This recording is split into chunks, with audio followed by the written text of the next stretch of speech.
মাঝে মাঝে চোখের দেখা কানের শোনাও ভুল হয়, এইটা আবারও এই ছোট্ট ভিডিওটার মাধ্যমে প্রমাণ হলো।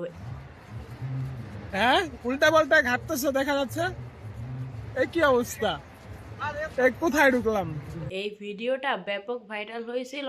অল্প সময়ের ভিতরে পাবলিক এই ভিডিওটাকে ব্যাপক আলোচনা এবং সমালোচনা শুরু করেছে। এখানে দেখা যাচ্ছে যে একটা মেয়ে তার স্বামীকে রেখে পরকীয়ায় লিপ্ত হয়ে ওর একটা প্রেমিকের সাথে ঘুরতে গেছে একটা মেলায়। তেমনই সময় তার স্বামী ওখানে উপস্থিত হয়েছে এবং তাকে ইচ্ছামতো মারধর করছে পাবলিক প্লেসে।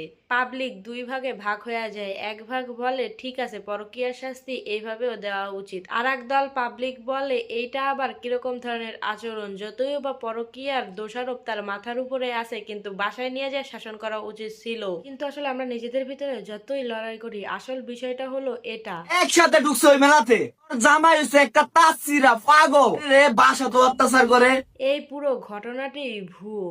এই দুই হাজবেন্ড ওয়াইফ গেছিল ঘুরতে এক মেলায়। সেখানে মেয়েটির জন্য আইসক্রিম আনতে যেয়ে এক কথায় দুই কথায় দ্বন্দ্ব বেজে যায় এবং ছেলেটি হিতাহিত জ্ঞান শূন্য হয়ে মেয়েটিকে রাস্তায় মারে। পরবর্তী সময় এই দোষ ঢাকার জন্য মেয়েটির মাথায় পরকীয়ার অপবাদ দিয়া দেয়। ছেলেটি কত বড় সাইকো হইলে এভাবে নিজের ভালোবাসার মানুষের নামে মিথ্যা একটা অপবাদ দেয়? আচ্ছা বলেন তো, এই ছেলেটা কিরকম একটা নিচু মানসিকতার মানুষ হইলে নিজে একটা সামান্য কারণ নিয়ে রাস্তার ভিতরে হিতাহিত জ্ঞান শূন্য হয়ে নিজের ভালোবাসার মানুষটাকে আঘাত করতে পারে, তারপরে এরকম একটা অপবাদ দিতে পারে? আর এইটার কারণে মেয়েটার যে মান সম্মানের ক্ষতি হলো, মেয়েটার যে একটা ইমেজ নষ্ট হলো, তার যে কত বড় ক্ষতি হইলো, একবার ওই ছেলেটা ভাবলো না কি মানুষ রে বাবা, ছি!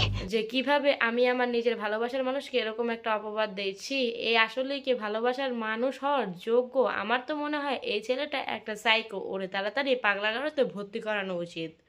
সঠিক বলেছেন। এই ঘটনাটি জানার পরে আমি সত্যি এটা বুঝতে পারছি, সোশ্যাল মিডিয়ার কোনো কিছুই আমাদের বিশ্বাস করা একেবারেই উচিত না। সোশ্যাল মিডিয়ায় যা আমাদের তারা দেখায় আমরা তাই দেখি, তার বেশি কিছু জানিও না বুঝিও না। তাই সোশ্যাল মিডিয়ায় কোনো কিছু দেখে কাউকে জাজ করা একেবারেই উচিত না। সোশ্যাল মিডিয়ায় সত্যকে মিথ্যা এবং মিথ্যাকে সত্য হিসেবে আমাদের সামনে রিপ্রেজেন্ট করা হয়, এতে আমরা পথভ্রষ্ট হতে পারি।